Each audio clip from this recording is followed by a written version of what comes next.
Kalimera, kalispera, kalinichta, no matter where in this wild, wacky, and sometimes wonderful world you might be. Thank you for making the Highbury Squad part of your day. It's a new week. It's a blank canvas. Let's paint pictures. Let's tell stories with a podcasting legend.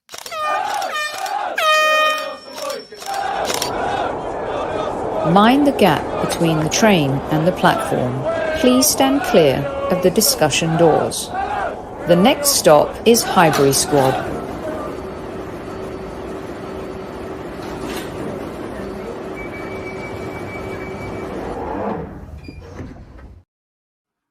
And thank you to those who've been able to join live. Thank you to those who will be listening on replay and audio as well. And welcome back to Squad Central, an absolute podcasting legend and one of my favorite voices. And he's not a bad human himself. Elliot from ArsenalVision. Bosh.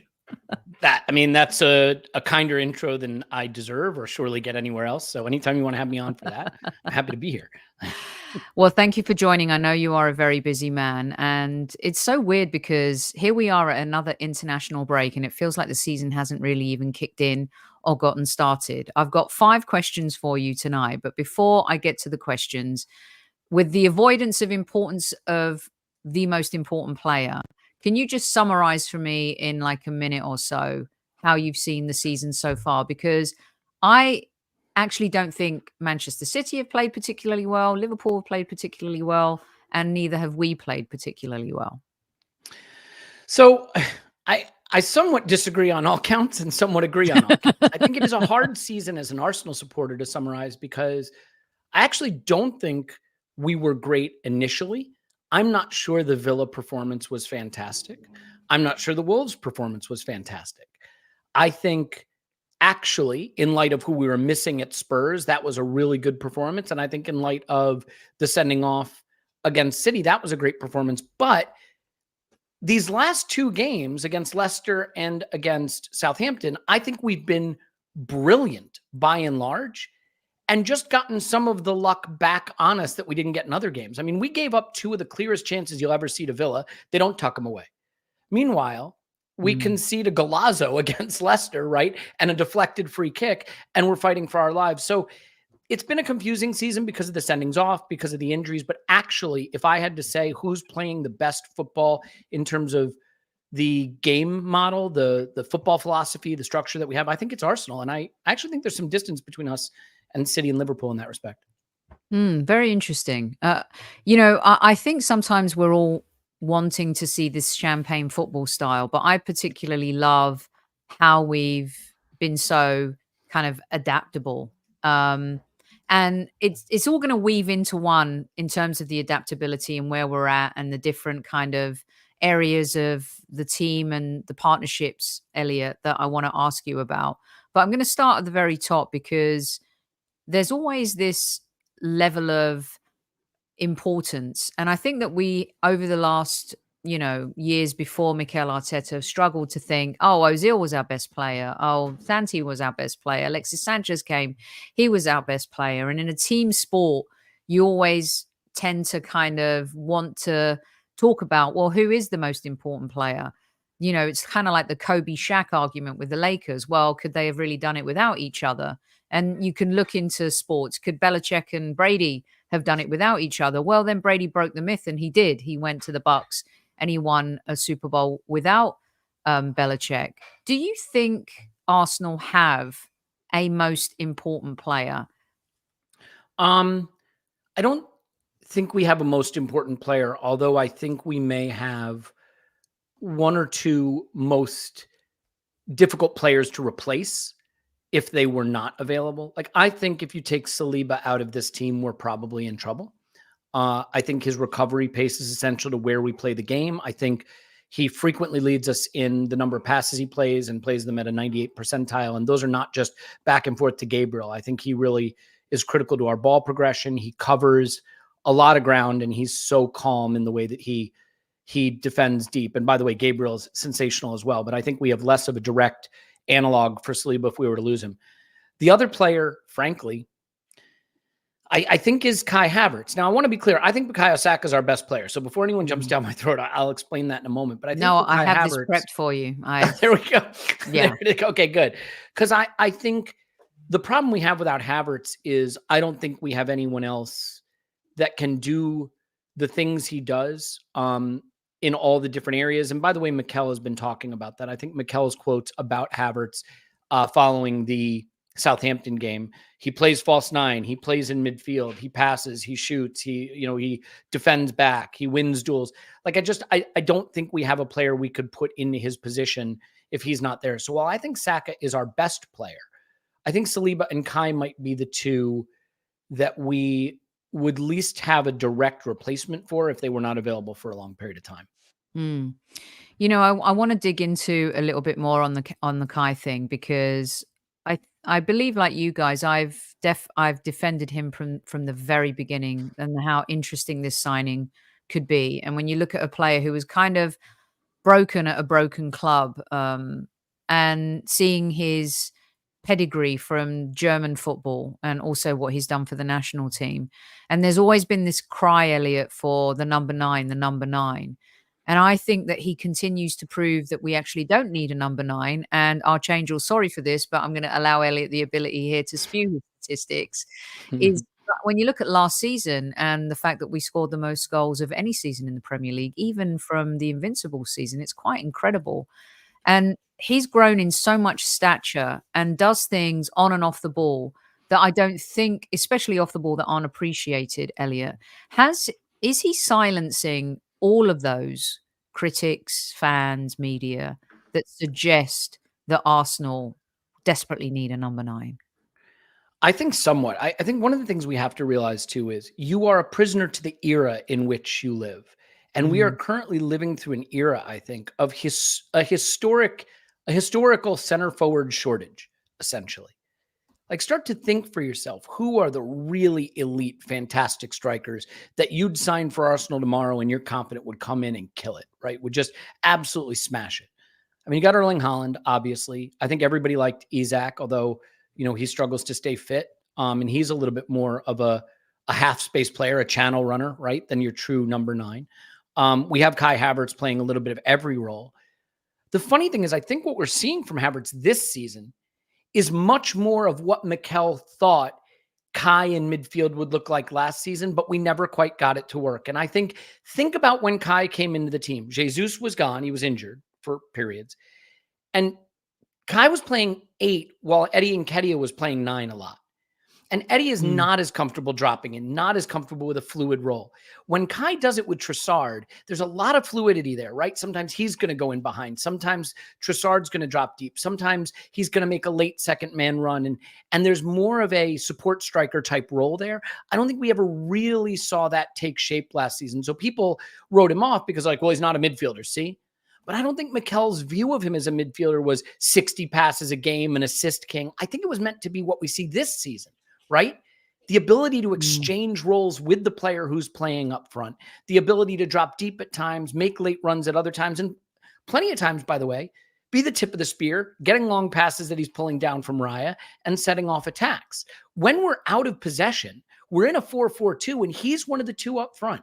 So we really almost play two strikers out of possession in that respect. So I think Kai has proven that we don't need a traditional 9 in an era where there aren't clear traditional number 9s that I feel you could go get right away and fix everything. And so I think he's showing more this season what the original plan for him was. Mm. Maybe we still look a touch better when he's truly the stick-on striker and we have Odegaard back, of course. But I think it's total vindication both for him as a striker, but also for the role Mikel originally envisioned for him. During the tour, I know you were around the team as well, and I was talking to someone very influential and high up at the club about Havertz and how, there was definite concern at the start, from August to just after Dubai, January time. And said person was getting a little bit of flack for the signing of Havertz. And it's really weird, isn't it, Elliot, how a player can look broken at one club and come to another club, and then over a period of time, the confidence grew and whatever. But what this person was talking about was not only about Kai on the pitch, but off the pitch.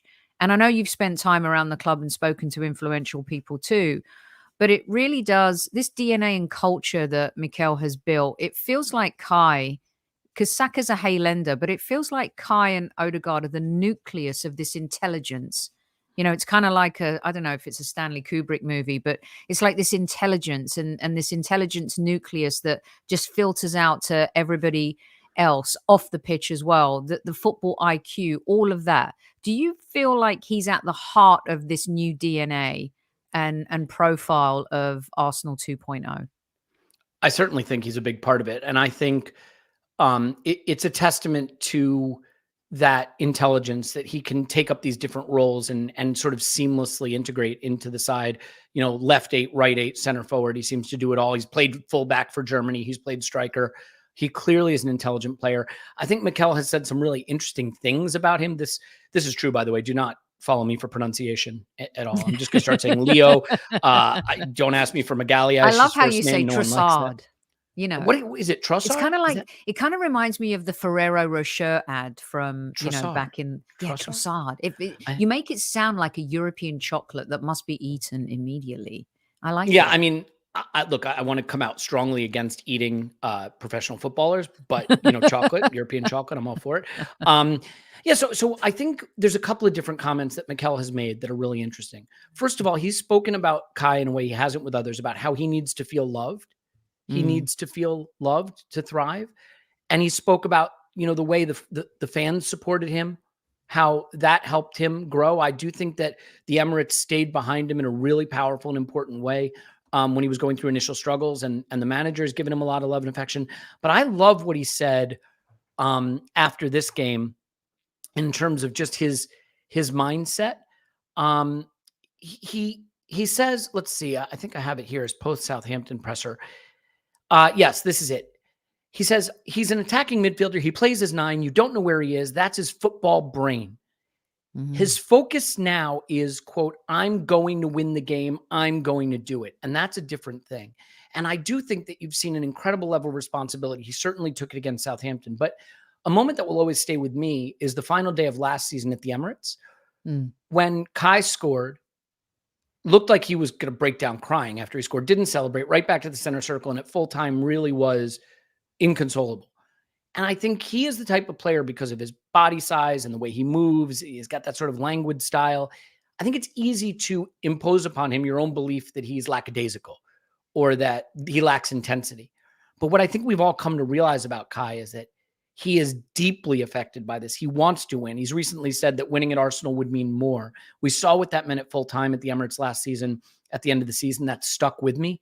And I think you saw it against Southampton, that he is prepared to do what is needed to win at Arsenal. And that's all you can really ask for from any player, right? Is that they are fully and 100% committed to doing whatever it takes to win. Yeah, I love that. And by the way, is that how you are on who's the ArsenalVision guy that needs the love and the arm around the shoulder? Yeah, I mean, that's a tricky one. I mean, they're all divas in their own way, obviously.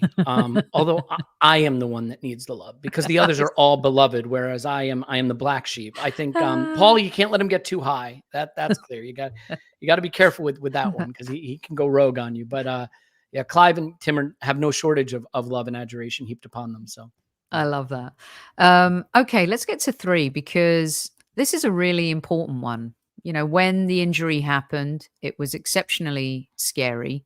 And for me, for a lot of the time, Martin was the most important player in terms of, how we operate, what happens on and off the ball, the spaces that he creates, just, the eye of the needle pass that you just don't get from a lot of players, not only in the Premier League, but around the world. And Elliot, I wanted to ask you, we're unbeaten, and I agree with you that we've played really good football in a sense of adapting. But are we surviving or thriving without Captain Odegaard? So I think, and I don't see myself on the screen, but I assume I am on. Oh, there we are. There, I'm yeah. still here. Okay. I've That always scares removed me the when I don't see captain for my captain today. I think we're thriving. Now, I want to be careful. Wow. I don't think that means we're thriving because we're missing Odegaard. I absolutely do not believe that. I think when we get Odegaard back, we'll be super thriving, ultra thriving, additionally thriving. But I think we are thriving. And I think, oh, there he is. There's the legend. The diva's always got to be here. One up in me. He just came in at the time when I said which of the ArsenalVision guys needs the arm around the shoulder and the love. No, he's got plenty of arms around the shoulder, but well deserved. And we love Clive. No, I think we are thriving, and I think one of the reasons we're thriving is because our game model is so effective. Out of possession, the way we press teams is just incredible. And I think against Leicester, against PSG, and against Southampton, in all three games, those teams struggled to solve the problem of how we press. Our defensive structure, again, elite. So when we get a 2-goal lead against PSG, and we just need to grind the game away, we know we can do that. We did that with 10 men at the Etihad, which is, a great example of being able to really accomplish whatever you need to defensively. So the game model works in possession, out of possession. But I think the thing that has helped us thrive in the absence of Odegaard is Bukayo Saka elevating his game even beyond what I think we necessarily thought was the next step. You always hope with young players that each season they'll bring more. But what he's brought this season is out of this world. 7 shots different? in 7. What's different? I think he's taking more responsibility for end product, for starters. I think he's been more focused on his end product. Mikel was speaking about that, after the game, that providing the assist, scoring the goal, not to make it 3-0, but when it really matters. I think he's been more effective with his end product. I think his corner deliveries have gone up even another level. They were always good, but they are consistently excellent now. It just seems like his level of preparation and attention to detail has gone up. So when he beats a man, he makes a better decision once that man is beaten, right? When he delivers a ball into the box, like the one for Martinelli, the delivery is more consistently at a high level. I think, he understands he has to take more shots. He has to create more chances. And now he's doing it back-to-back games where he's hit 7 shots and 7 chances created for his teammates. That's an outrageous number. So I think he's taken on the extra end product burden in the absence of a player who is obviously a critical component of our end product in general, in Odegaard. So, Elliot, what would you say to some Arsenal fans who can be a little bit wacky when you talk about the numbers, you talk about Bukayo's elevation this season? There's no doubt that he is, for me, probably in the absence of Odegaard, our most important player right now. Because you look at the defense and you think to yourself, Saliba is just an absolute beast. But when you look at the options now with Calafiori and how we've kind of expanded, the defensive hybridness, if you like, and the versatility of those players, you think that maybe you could survive, maybe not against the Cities or the Liverpools of the world, but maybe against other teams. What would you say to Arsenal fans who are saying we're better without Odegaard because of what we're seeing with Bukayo? It's just like, to me, it's a nonsense. And I mean, everybody says you need to be able to win if a player's out injured. You need to have options if a player's out injured. And then a player's out injured and you find options and you go, oh, we never needed that player in the first place. Are City better off without Haaland, better off without De Bruyne? City found ways to win when De Bruyne and Haaland were out last season. Okay? They did. They are better with those players. We are better with Martin Odegaard. Martin Odegaard, first of all, you look at the game against Southampton, and yes, we dominated it in the first half, but for all the domination, did we create the clear chances we should have, given the number of high turnovers that we had, given the amount of time we spent in their defensive third, our attacking third? Well, if we have Martin Odegaard, maybe those are exactly the kinds of situations that get converted into more goals. Okay? I think Martin Odegaard is a player who solves a lot of problems for us in terms of buildup. He covers all the ground. I think Martin Odegaard also helps protect us against looking a little vulnerable and being countered because he's so quick to get back. But ultimately, it is his end product, his cleverness with the final ball that I think we don't want to be without for long stretches of time. If you look at the games that we've been without Odegaard, it's not that, I think we've played them very well and we've done well, but I think a couple of those games were all hands to the pump defensive efforts in some respects, right? So you can set those aside. Those are not necessarily games where Odegaard is a critical player. And then the other games, the Leicester and Southampton games, we created tons, but honestly, we probably didn't get the goals that our performance needed, especially early on. And I think if we have Odegaard, maybe those games are safer and maybe those games don't feel as nervy as they wind up being. So everybody asks you to have a squad, use your squad, win when your key players are out injured. Then when you do it, you're going to say you don't need that player. I just think that's nonsense. The only way it seems people would be willing to recognize Odegaard's importance is if we looked like crap without him. But you don't want that. You don't want a team that you take one piece out and into Jenga tower. So I'm perfectly happy to see us look good with him out, but still believe that he's a critical piece of what we do.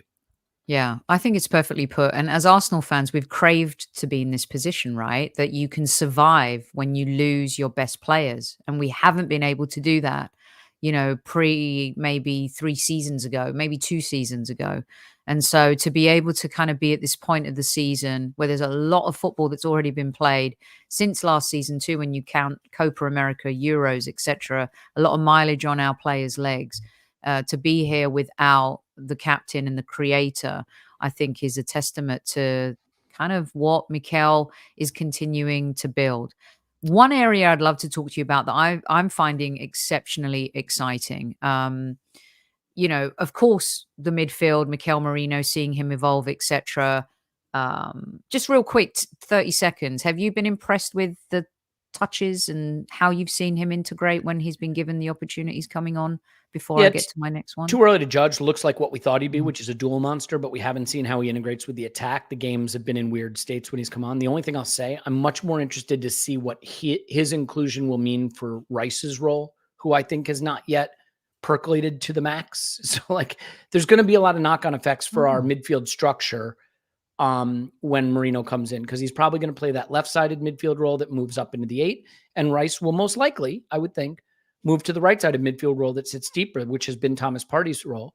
And so that's going to be a very interesting switch, because those dynamics have been set for a while now. So I do think that if Marino is indeed going to become a starter, a first-choice player, then I think there's going to be big ramifications for our midfield dynamic that we still need to see how it plays out. Yeah, it's interesting. Tom Canton was on last week and I asked him the question, and there were some fans that felt this was Marino versus Partey 100%, and Tom is in that camp. And then there were other fans who were like, well, maybe it's a Marino versus Rice.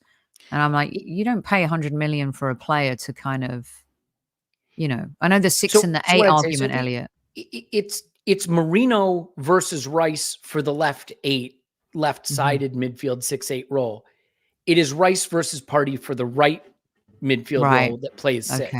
So my instinct is Marino will take Rice's place, so to speak, but Rice will take Partey's place, if you follow what I'm saying. Right. So the midfield will look more like Odegaard in the right 8, Marino in that left midfield that becomes an 8 role, and Rice sitting the deepest in that right-sided 6 role. But we need to see if that works. We've never seen it, obviously. So that's a big change that's coming. Okay, so one of the areas that excites me a lot is the defense. And I say defensive disruption positively, a la Uber, Netflix, and, all of the new tech companies that you've seen in your life that have enhanced it in more ways than one. And for me, we've gotten so used to this wall of, David Raya coming in and Benjamin White, Saliba, Gabriel, and, we kind of have fallen in love with it. And this is what I'm enjoying about Mikel. And as you know, at the beginning, I was not an early adopter, became an adopter after the season where we failed to qualify for the Champions League, where Spurs beat us 3-0. Elliot, but I'm loving what I'm seeing with this defensive, monstrous, call it dark arts, I call it beautiful football that has been complimented in the past. If you're an Italian manager or an Italian defender, you're great. Mourinho was lauded for it, the way he transformed Chelsea when he came into the Premier League. I love the disruption. I love that there's this question about, is Benjamin White ever going to start again? Is Calafiori too emotional? Is he like this rough diamond? Is he like a 16-year-old boy who's like kissing all tongue and just needs to learn how to have technique? What's your take? Wait, you're not supposed to do that? All right. It's not been a great day for me. Damn it. All right. Oh, I'll well keep going. done. You can't win them Yeah, all. I mean, he's kind of a hot mess, I think. I love Mhm. him, but I also think pace bothers me a little bit. But talk to me about this defensive disruption. I think there's obviously two ways that we defend. There's our press and counter press that we do way up the pitch where we suffocate teams and prevent them from getting out. And I think that demands a lot from our defenders in ways we don't necessarily appreciate. We think Odegaard's a great presser, or Kai's a great presser, or Saka's great at pressing because we see him win the ball back and give it to Kai. What I don't think we appreciate is the amount of athleticism and intelligence it takes from the defenders to be able and willing to step so high up the pitch to maintain the press so it can't be broken with the next pass. Understanding they may be leaving 60, 70 yards of space behind them. And if they get it wrong, they're in a flat out foot race over 2/3 of the pitch. They have to be brave.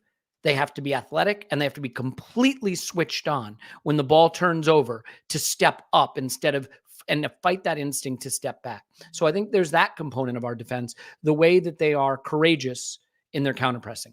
Then Mhm. there's obviously the mid block, low block stuff, the out of possession, 4-4-2, lock it down, keep it tight. That I think is system, but the individual talent matters. You got Gabriel, heading away airplanes. You've got Saliba tackling while standing. I mean, if you watched Mickey Van de Ven have a Mustafi on ice performance against Brighton, it just gave me the most horrible flashbacks, like super triggering, watching Van de Ven go to ground all over the place, sliding on his ass, getting beat. Saliba, what does he do? He rides a challenge. He goes shoulder to shoulder. He might stick a leg in, but he's going to be clean with his tackle. I think of Timber's tackle on Bradley Barcola in the box, right, against PSG. That comfort level to do it not at a sprint and a slide, but using your physicality, using your technique. They're all really, really talented players. And, I have to admit, I wanted to see dynamic attacking football when Mikel first came in Mhm. because I was raised on Arsene Wenger's football. And that sort of, I think, an essential, intrinsic part of the Arsenal identity now. And, George Graham fans will be thinking, no, 1-0 to the Arsenal is an intrinsic part of our identity. But what I see now, especially when I watch Tottenham Hotspur, is you can't just focus on one part of the game. And what we should really appreciate about Mikel, more than all the good defense or, we brought in this player, the attention to detail. There is so little attention to detail at Tottenham. They don't work on set pieces. They don't defend properly. They don't understand how to counter press properly, so they're easy to beat, right? They just want to play one part of football and focus on that. And then you look at Mikel, where every throw in, every restart, every corner kick is mapped out. The way we play low Mhm. block is mapped out. The way we press is mapped out, right? What our rotations are. When we're playing false nine, when we're not, who's inverting? Is our right back inverting? Is our left back inverting? All of the details are there. And I appreciate that now so much after being a club that I think maybe didn't mind the details for a long time, that had that glass jaw. Feeling like a team that has all the little details mapped out is so refreshing. And I think it is the part that I enjoy. And only by doing that are you able to have a defense like we have, because you know what, Sophie, like they're all very talented defenders, but it is ultimately our game model, I think, that makes us so effective at keeping the opposition out. Yeah, I think that's a brilliant point and beautifully said. I actually really enjoyed, I say enjoyed in the way that I hope people kind of take it. I really enjoyed that second half against Manchester City because Impressive. for so long I had dreamed. Listen, Elliot, like a Wenger team, an Emery team, and a first year and a half Mikel team, and we saw it, is getting battered, Mhm. right?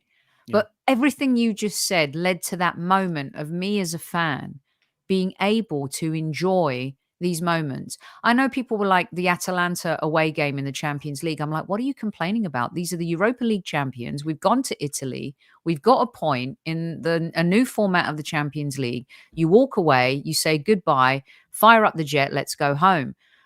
I think because we have played so much champagne football in the past, and like you said, because of Wenger, and it's really weird that you mentioned George Graham, because for me, Mikel is much closer to George Graham than he is Arsene Wenger. And it's weird because Super Kev used to say that all the time as well. There's these moments where you have Wenger-esque kind of moments, and you brought George Graham up, which is wacky. He never knew I was going to do that. And I'm loving this Mikel Arteta. I think, is there a bit of Diego Simeone in him? Is there a bit of Mourinho in him? And I know we want to punch those guys in the face most of the time, but there's this beautiful kind of symphony that he's building. He's got all the different instruments, all of the units, the way it builds. I love this Mikel Arteta Arsenal more than any Arsenal I've seen so far. Yeah. I want to be careful, right? Because you have to win things. And I have been someone who has praised this project to the rafters for what it's produced. But you do have to win things, right? And Graham and Wenger won things. So Mikel will have to do that. Now, granted, they didn't have a Manchester City they were up against, right? So it was a little bit different. To be fair, Mikel has won an FA Cup. So, what the hell do I know? But I think that there's a lot of things that are blended in here. I want to be a little careful though, Sophie, because while we're very good defensively, I think we sometimes let mainstream media craft the narrative for us. And then we let them craft the narrative for us, and then we buy into it. Mikel Arteta's Arsenal has broken our goal scoring record for 2 consecutive seasons. Without a Thierry Henry, without an Ian Wright, without a Dennis Bergkamp. Saka might be ascending to that level. But we had Kai Havertz. Oh, he's not a true striker. We had Gabriel Martinelli. Oh, he's just some kid from Brazil. We had a young academy kid named Bukayo Saka. And in consecutive seasons, we broke our goal scoring record. Is that Jose Mourinho? Is that Simeone? But, oh, by the way, we can shut the back door and we can lock the door when we need to. And here's the crazy thing. 11v11 this season, Arsenal have produced the most expected goals of any team in the league. So while everyone wants to tell you about how dour and defensive we are, really what we are is a team that takes the approach that's needed to get the result. I think we are an incredibly results-driven operation in the way we approach the game, right? We can go to Atalanta and kind of secure a careful draw in our first away game in the Champions League, knowing that we've got huge fixtures bracketing it, right? Away to Spurs, away to City, missing key players. We can get, a goal down against Southampton and batter the ever-living crap out of them. Leicester can pull even and we can batter the crap out of them to break the door down. How many times have we seen Arsenal teams get pegged back? All right, maybe a little unfairly, but then the game petered out and it just never felt like the goal was coming. This Arsenal team can turn up the pressure and make it feel like a goal is inevitable. It's weird. I didn't really dawn on me until after the game how late our winner was against Leicester. It was in stoppage time, but it felt like it was coming.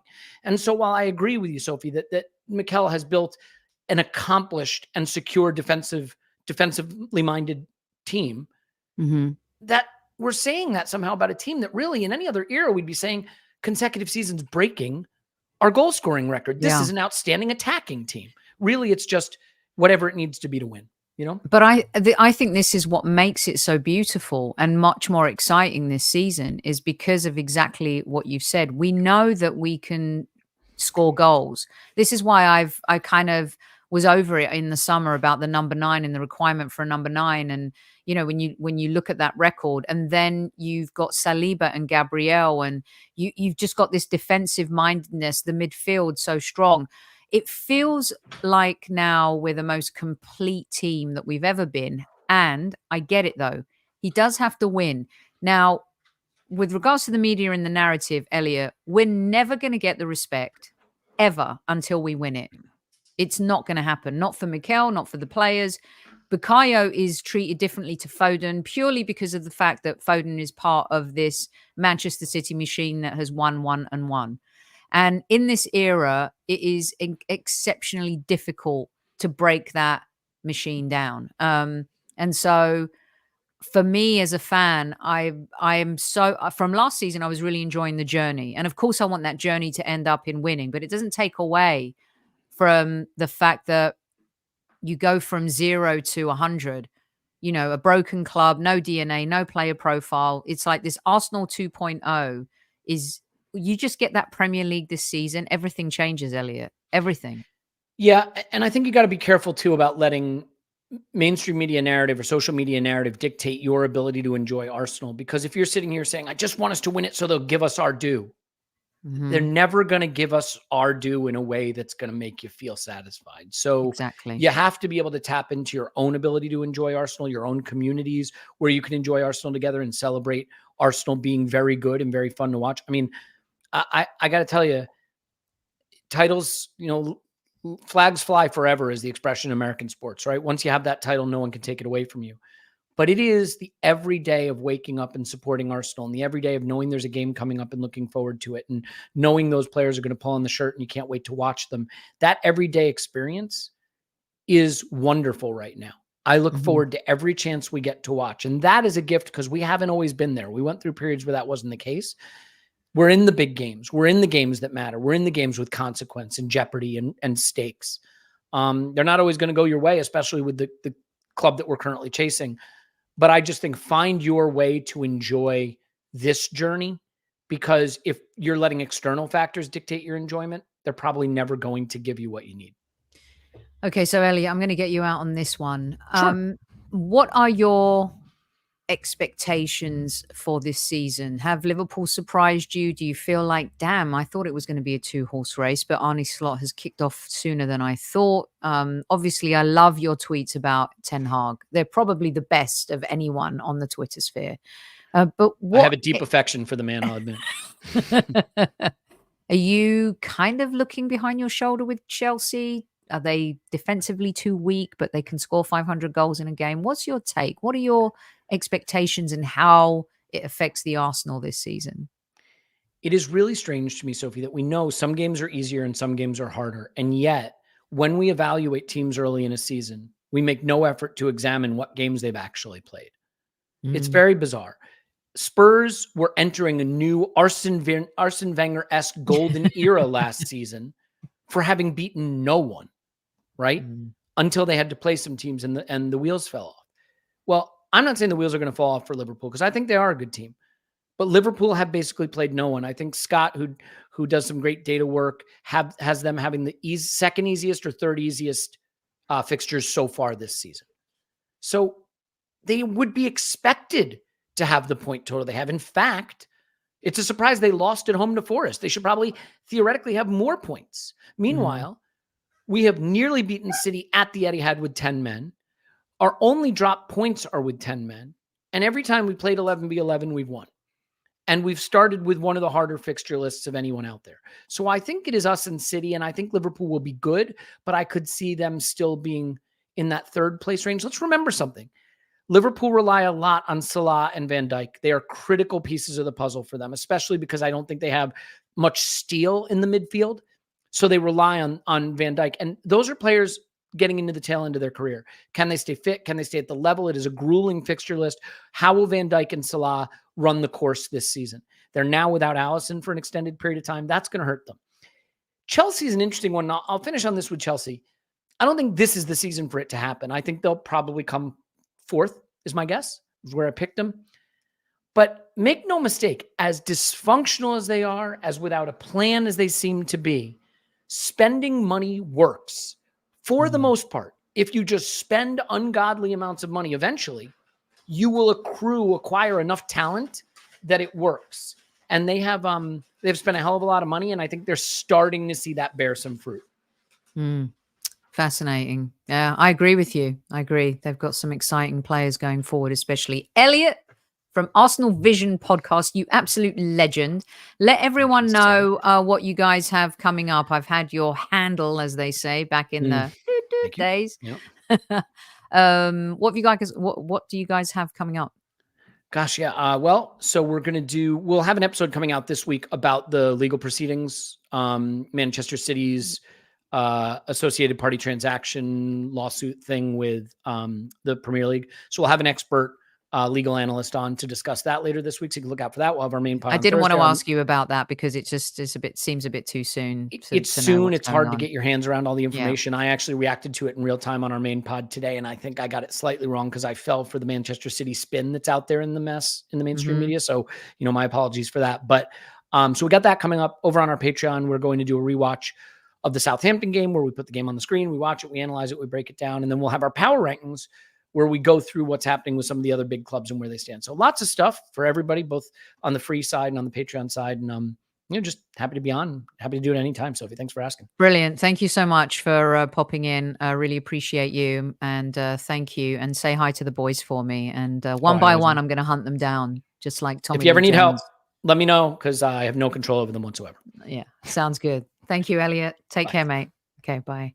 As Elliot from ArsenalVision, I don't need to tell you guys to go follow them because I'm sure you pretty much all do. Anyway, okay. Thank you so much to everyone for joining. Just wanted to say, let's get some of your, squaddies, hit the like buttons on the way out. Great show. Thanks all. Elliot is just a top shelf human and also just his football brain. I absolutely love those guys to pieces. All of the compliments. Look, he's getting the love now. He said he needed an arm around him. He's the Kai Havertz of ArsenalVision. And sweet dreams, Tiger and Guna. Night, squaddies. I'm off to bed now. Catch you all later. This is the beauty of our show. All right. That was great. It was definitely. Just wanted to say thank you to everyone who's popped in. And we have a special show coming up, which I just wanted to tell you guys about. I'm hoping it's going to be this Wednesday at 8 p.m. I'm thinking it's going to be this Wednesday at 8 p.m. Might be 8:30. But I will keep you posted and let you know. Super Kev's sister is going to come on with Kyle. And we're also going to have some special guests from Everton. And it's going to be the official Highbury Squad launch of the support of the Kevin Campbell Foundation. And I just wanted to let you guys know that this is coming. And that, I feel compelled to keep the legacy alive. And I know it's really hard for some of you to come back to the show. I really do. And I've had a tremendous amount of letters because of that. And we've talked about it before. But it's so important also that we keep his legacy alive. And I think, if you can all join, as many of you as possible, I'll keep you posted. I'll post it up. If for any reason there's a schedule change, I will let you know. But Everton Football Club have officially come into the mix as well. And Arsenal Football Club, in association with the Arsenal Foundation, are supporting the Kevin Campbell Foundation. But I'm going to leave it to his sister and one of his best friends as well to tell you a little bit about what's expected and the things that are coming up in memory of Kevin's name as well. So I hope that you can all be there to support as well. Thank you, Ian. Thank you, Tom. Thank you, Chief Like Officer. And thank you, everybody, for your continued support here. And let me tell you something. I always wear my heart on my sleeve. And, it's not been easy. I know that. But if we stick together through good times and bad, I think we can get through it. And just because it's a special day today for me too. And I just wanted to give a shout out to my mama. The 9-month memorial is huge in the Greek calendar. And I just wanted to say that we remember you every single day, Mum, and you'll never be forgotten. So just know that I know there are a lot of you out there struggling. I get a lot of notes from each and every one of you about a lot of things that are going on in your life. And just know that we're in this together. All right. So thank you and we can talk about football and mix things in. It's okay for us to talk about different things and keep the conversation going as well. Thank you to Elliot from ArsenalVision. Tell your friends about the show. I love each and every single one of you. Hopefully I will see you on Wednesday. I'll keep you posted on the old X and also on YouTube as well. And if you ever need an ear, you can always email me, thehighburysquad@gmail.com, thehighburysquad@gmail.com. Our doors are always open here at Squad Central to lend you an ear. And also, as always, on the Highbury Squad, you know what the rules are at the end of the show. At ease, everyone, at ease. And remember, don't forget to tell your loved ones you love them. All right? Let's keep things rolling here at Squad Central. Take care. Good night.